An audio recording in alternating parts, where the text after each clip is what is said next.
এফালে বুকুত পত্নীক হেৰুৱাৰ বেদনা, আনফালে এজন অভিনেতা হিচাপে দায়বদ্ধতাৰ পৰিচয়।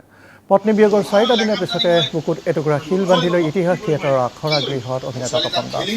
কাৰণ the show' must go on. এজন দায়বদ্ধশীল অভিনেতাৰূপে থিয়েটাৰৰ আখৰা গৃহত সংলাপ তপন দাসৰ। কাৰণ 2026-27 নাট্যবৰ্ষৰ বাবে ইতিহাস থিয়েটাৰৰ সৈতে চুক্তিবদ্ধ হৈছিল তপন দাস।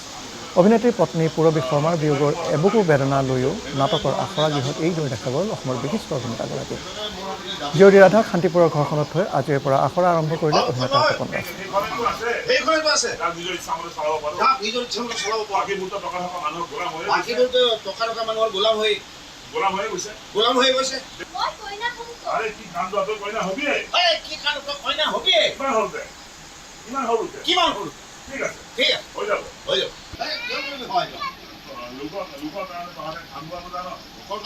ঘাম বোৱাব জানো? তেজ বোৱাব জানো?